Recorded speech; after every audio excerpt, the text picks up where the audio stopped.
नमस्कार, मैं हूं पंकज भार्गव और आप देख रहे हैं हमारा स्पेशल शो यकीन नहीं होता। रोजाना रात 10:30 बजे ऐसी खबरें जिन्हें देखकर आप खुद ब खुद कह उठेंगे यकीन नहीं होता। आज कहानी उस एनकाउंटर की जिसकी तस्वीरों ने पूरे देश को झकझोर कर रख दिया। एक तरफ 210 कमरों वाली उस बिल्डिंग से गोली बरसाते देश के सबसे बड़े दुश्मन, तो दूसरी तरफ सिर पर कफन बांधकर दुश्मनों से लोहा लेते देश के जांबाज। आखिर कैमरे में कैद उस एनकाउंटर का अंजाम क्या हुआ? 210 कमरों वाली उस बिल्डिंग में छिपे वो देश के दुश्मन कौन थे?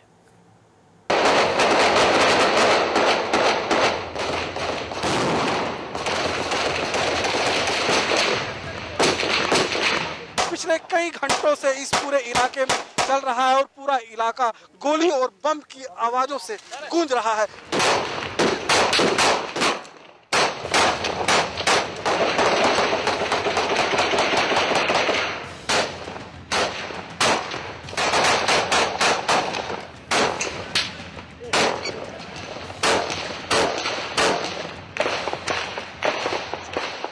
इंडिया टीवी की टीम इस वक्त मौजूद है ग्राउंड जीरो पर, जहां पर इस वक्त साल का सबसे बड़ा ऑपरेशन चल रहा है।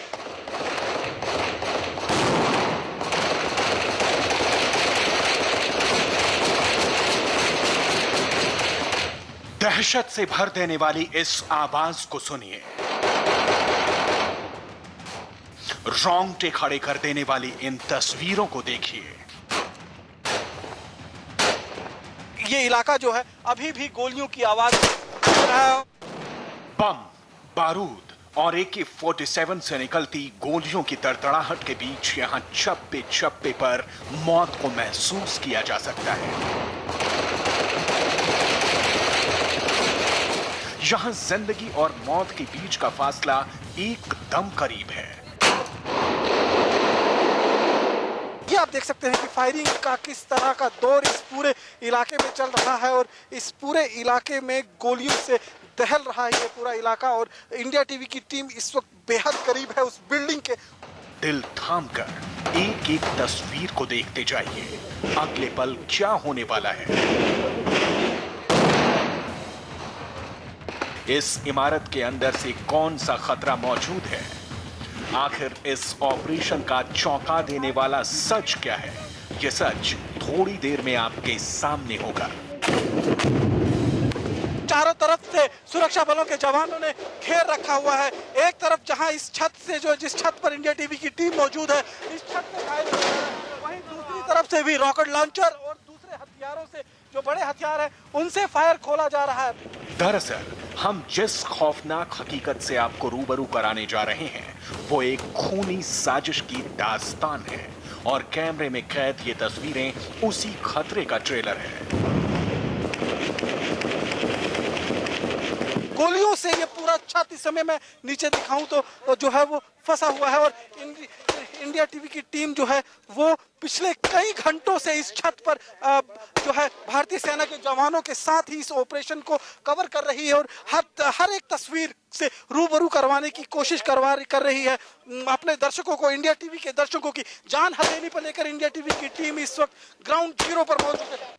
खतरा कितना बड़ा है, साजिश के तार कहां से जुड़े हैं, बकरीद से ठीक पहले दहशत के इस प्लान का ब्लूप्रिंट क्या है, जान हथेली पर लेकर मौत से दो हाथ कर रहे इन जाबाजों के मिशन का क्या हुआ। फायरिंग की आवाज किस कदर यहाँ पर चल रही है आप सुन सकते हैं और हम यहाँ से कोशिश करते हैं आपको पूरी पिक्चर दिखाने की। पाकिस्तानी सरहद से चंद किलोमीटर दूर इस सीक्रेट साजिश का पूरा सच क्या है, एक एक कर आपके सामने आएगा।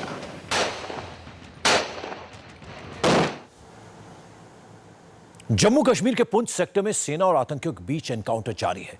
अभी तक ऑपरेशन में 4 आतंकियों को उनके अंजाम तक पहुंचाया जा चुका है, जबकि कुछ अभी भी जिंदा हैं। ऑपरेशन में जुटे अफसरों का कहना है कि अगले कुछ घंटों में सरहद पार से आए दहशतगर्दों का सफाया कर दिया जाएगा। आखिर क्या है यह आतंकी साजिश, क्या है टेरर अटैक की पूरी कहानी, आपको दिखाते हैं।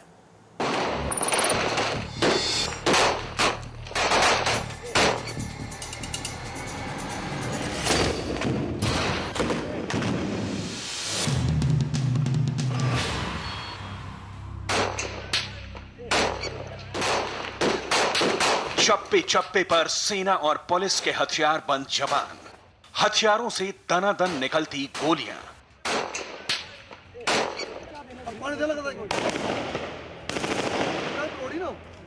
टारगेट पर है सामने नजर आ रही 210 कमरों वाली ये इमारत, जो पुंछ जिले में मिनी सचिवालय के नाम से मशहूर है। और अभी यहां कंस्ट्रक्शन का काम चल रहा था। दरअसल रविवार की सुबह इसी बिल्डिंग में अपने नापाक मंसूबों के साथ एक फिदायीन दस्ता दाखिल हुआ। अभी आतंकी अपने मंसूबों को अंजाम देते, उससे पहले ही सेना ने पूरे इलाके को चारों तरफ से घेर लिया। उसके बाद शुरू हुआ फिदायीन और आर्मी के बीच लाइव एनकाउंटर। एक तरफ बिल्डिंग में मौजूद आतंकी हाईटेक हथियार और रॉकेट लॉन्चर से हमला करने लगे, तो दूसरी तरफ सिर पर कफन बांधकर सेना और पुलिस के जाबाज यूं मुस्तैदी से डटे रहे। और तो और एनकाउंटर की एक एक तस्वीर कैमरे में भी कैद होती रही। आतंकी साजिश का अंदाजा फिदायीन दस्ते के पास मौजूद तबाही के सामान से लगाया जा सकता है। यही वजह है कि सेना और आतंकियों के बीच कई घंटे से रुक रुक कर फायरिंग हो रही है। जो रात 10:30 बजे से फायरिंग जो है शुरुआत हुई है, वो फायरिंग अभी भी रुक रुक कर इस इलाके में जारी है। सुबह भी कई राउंड तक रॉकेट लॉन्चर से हमला किया गया है, दागे गए हैं। उसके निशान आप सीधे खिड़कियों पर जो इस बिल्डिंग की देख सकते हैं। और अभी भी जो दूसरी मीर बिल्डिंग है, वहां पर भी फायरिंग हो रही है। इस मिनी सेक्रेटरिएट में छिपे आतंकी को मार गिराने के लिए दीवारों को छलनी कर दिया गया।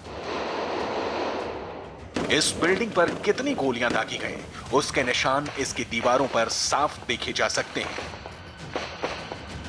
ये तस्वीरें उसी एनकाउंटर की गवाही दे रही हैं, जो रविवार की सुबह से जारी हैं।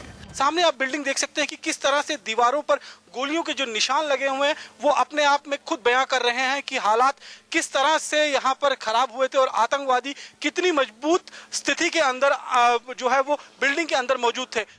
अभी तक फिदायीन दस्ते में आए आतंकियों की संख्या की जानकारी नहीं है। हाँ, बकरीद से ठीक पहले इस आतंकी हमले से देश के दुश्मनों के मंसूबे जरूर साफ हैं। त्योहार के मौके पर बड़ा आतंकी हमला करके दहशतगर्द जन्नत का माहौल बिगाड़ना चाहते हैं। जानकारी के मुताबिक सरहद पार बैठे आतंकी आकाओं ने इसी प्लान के तहत फिदायीन दस्ते को आर्मी कैंप और सरकारी दफ्तरों को टारगेट बनाने के लिए भेजा था। चौंकाने वाली बात यह थी कि आतंकी आर्मी की वर्दी में थे और उनके पास गोला बारूद की कोई कमी नहीं थी। ये तस्वीरें उसी बड़े खतरे की सबसे बड़ी गवाह हैं। सेना ने आतंकियों का सफाया करने के लिए खास रणनीति के तहत पूरा ऑपरेशन चलाया है।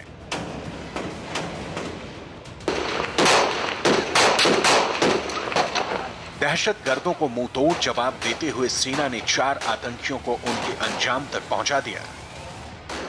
ऑपरेशन में प्राइमरीली 2 बिल्डिंग्स इसमें शामिल थी और एक बिल्डिंग क्लियर कर दी गई है, जिसमें हमें 2 टेररिस्ट मिले, उनको न्यूट्रलाइज कर दिया गया। दूसरी बिल्डिंग में भी 2 टेररिस्ट को कल हमने न्यूट्रलाइज किया था, जो हमको क्लियरली दिख रहा था। और आज वहाँ से 1 या 2 टेररिस्ट की और फायरिंग की हरकत हो रही है। ऑपरेशन में जुटी टीम को अंदेशा है कि बिल्डिंग में 1 या 2 आतंकी और छिपे हो सकते हैं। और तो और दस्ते में शामिल सभी आतंकियों को पूरी ट्रेनिंग दी गई है।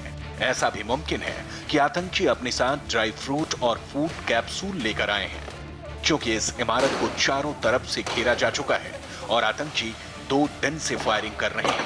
आतंकी हमले के चलते पूरा इलाका खौफजदा है। अमन है, जो भाईचारा है, इसमें ज़रूर खलबली डालने के लिए आए हैं। कल के दिन ईद भी है, बड़ा दिन भी है। अब उसी दौरान एक दिन पहले आना जो है, ये साफ क्लियर है, बहुत क्लियर है कि यहाँ पे पीस, अमन और शांति में रुकावट डालना चाहते हैं। गनीमत रही कि सेना ने आतंकियों को इसी बिल्डिंग में घेर रखा है। नहीं तो बम, बारूद और हथियारों से लैस ये आतंकी बेगुनाहों की लाशें बिछा सकते थे। सेना के अफसरों का कहना है कि ऑपरेशन को पूरी एहतियात के साथ आगे बढ़ाया जा रहा है। इस बात का पूरा ख्याल रखा जा रहा है कि सेना को कोई नुकसान न उठाना पड़े। यही वजह है कि एनकाउंटर लंबा खिंच रहा है। हालांकि ऑपरेशन में जुटी टीम का कहना है कि अगले चंद घंटों में सभी आतंकियों का सफाया कर दिया जाएगा। एनकाउंटर खत्म होने के बाद ही बिल्डिंग में सर्च ऑपरेशन चलाया जाएगा ताकि पता चल सके कि फिदायीन दस्ते में कितने आतंकी शामिल थे। आगे बढ़ते हैं। एक बच्ची को दिन दहाड़े घर के बाहर से अगवा कर लिया गया। किडनैपर की साजिश इतनी पुख्ता थी कि किसी को कानो कान खबर तक नहीं होती। घरवाले जब पुलिस का दरवाजा खटखटाते हैं तो सीसीटीवी फुटेज के साथ सामने आती है एक चौंका देने वाली साजिश। पता चलता है कि 5 साल की मासूम बच्ची का किडनैपर भी एक बच्चा ही है जिसकी उम्र करीब 13 साल है। लेकिन जब पुलिस उस किडनैपर तक पहुंचती है तो किडनैपिंग की पूरी कहानी पलट जाती है।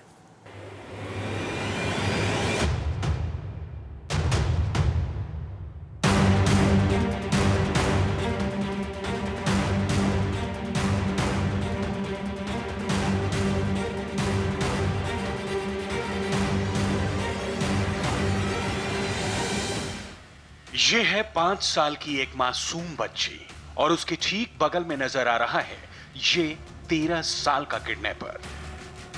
चंद सेकंड में इस बच्ची को साइकिल पर अगवा कर फरार हो जाता है दुनिया का सबसे कम उम्र का किडनैपर। दिल दहला देने वाला ये सीसीटीवी फुटेज एक मासूम बच्ची के अपहरण का है। यकीन नहीं होता 13 साल का एक बच्चा ही पेशेवर मुजरिमों की तरह अपहरण को अंजाम देता है, वो भी दिन दहाड़े, सैकड़ों आंखों के सामने। और तो और किसी को भनक तक नहीं लगती है। कैमरे में कैद अपहरण की ये तस्वीरें छत्तीसगढ़ के रायपुर की हैं। सुराग के नाम पर पुलिस के पास यही सीसीटीवी फुटेज है। इसी सीसीटीवी को सुराग बनाकर पुलिस 13 साल के किडनैपर को तलाशने में जुट जाती है। मसलन पुलिस की कई टीमें केस सुलझाने में जुटी हैं। राज्य के सभी थानों में अलर्ट भेजा जा चुका है। सुराग के लिए बच्चा चोर गैंग पर फोकस है। पब्लिक से सुराग देने की अपील की गई है। अब ये देखिए 13 साल का किडनैपर वारदात को अंजाम कैसे देता है। देखिए साइकिल पर एक बच्ची नजर आ रही है और उसे आराम से यह बच्चा किडनैपर अपने साथ लेकर जा रहा है। ये उस वक्त की तस्वीरें हैं जब बच्ची को किडनैप करके यह बच्चा भाग रहा था। बच्ची ने लाल रंग का फ्रॉक पहन रखा है जबकि आरोपी जीन्स पहने हुए हैं और पीठ पर एक बैग है। तस्वीरों को देखकर लगता है कि 5 साल की मासूम बच्ची अपनी मर्जी से उसके साथ जा रही है। गौर से देखिए, कुछ दूर चलने के बाद आरोपी साइकिल को किनारे रोकता है। साइकिल को स्टैंड पर खड़ा करने के बाद उस बच्ची को आराम से उतारता है। उसके बाद वो बच्ची से बातचीत करता है। इस दौरान वो इधर उधर भी देखता है। चंद सेकंड के बाद वो अपनी पीठ से बैग को उतारकर सफेद रंग का दुपट्टा निकालता है। इस दुपट्टे का इस्तेमाल ये आरोपी बच्ची का चेहरा ढकने के लिए करता है। यानी छोटी उम्र का ये आरोपी पूरी प्लानिंग के साथ आया था। आप देख सकते हैं कि उसके बाद वो मासूम को लेकर गायब हो जाता है। देखते ही देखते अपहरण को अंजाम दिया गया और किसी को पता तक नहीं चला। अपहरण का खुलासा उस वक्त हुआ जब बच्ची घर नहीं लौटी और घर वालों ने पुलिस का दरवाजा खटखटाया। जैसे ही पुलिस ने इलाके में लगे सीसीटीवी की फुटेज खंगाली, चौंका देने वाले अपहरण की कहानी सामने आई। जितना हम लोग के पास वीडियो फुटेजेस हैं उसके आधार पर इसका रायपुरा चौक तक इसका पहुंचना, बच्ची के साथ वो पैदल उस जगह से चल रहा है और वहां तक हमको दिखा है। इसके आगे पुलिस की तमाम पार्टीज बना के उस क्षेत्र में फैली हुई हैं, जानकारी ले रही हैं और हमारा एक्सपेक्टेशन है कि इसमें हम इस मैटर को रिजॉल्व कर लेंगे। पुलिस पूरे मामले की कई एंगल से जांच कर रही है। मसलन किडनैपिंग के पीछे किसी करीबी का हाथ। मासूम बच्ची आरोपी को पहले से जानती थी। आरोपी बच्चा किसी बड़े गैंग का मोहरा है। बच्चे को हथियार बनाकर हुई किडनैपिंग। अपहरण हुए 24 घंटे से ज्यादा का वक्त गुजर जाने के बाद भी फिरौती की कोई कॉल नहीं है। दूसरी तरफ पुलिस ने अपहरण की साजिश को बेपर्दा करने के लिए पूरी ताकत झोंक दी। ये पुलिस की तफ्तीश का ही नतीजा था कि किडनैपिंग के चौंका देने वाले इस केस को सुलझा लिया गया। यकीन नहीं होता 5 साल की मासूम का किडनैपर कोई और नहीं बल्कि सौतेला भाई निकला। 13 साल के सौतेले भाई ने ही रची थी अपनी बहन के अपहरण की साजिश। उसकी पहली पत्नी गणपति विहार में रहती है, चंगोरा भाटा में, और दूसरी पत्नी जिससे कि ये बच्ची है वो रहती है कबीर नगर में। ये जानकारी हालांकि बच्ची की मां ने, जिसने ये घटना की रिपोर्ट की है, उसने पुलिस को जानकारी नहीं दी। ये बच्चा उसको अपने साथ खेलने के लिए उसके घर गया था और उस बच्ची से चूंकि वो परिचित था, बच्ची उससे परिचित थी, इसलिए बच्ची सहज उसके साथ आ गई। पुलिस ने मासूम बच्ची को सही सलामत रिहा करा लिया है, लेकिन अपहरण के खुलासे के बाद किसी को यकीन नहीं हो रहा कि कोई भाई भी ऐसा कर सकता है।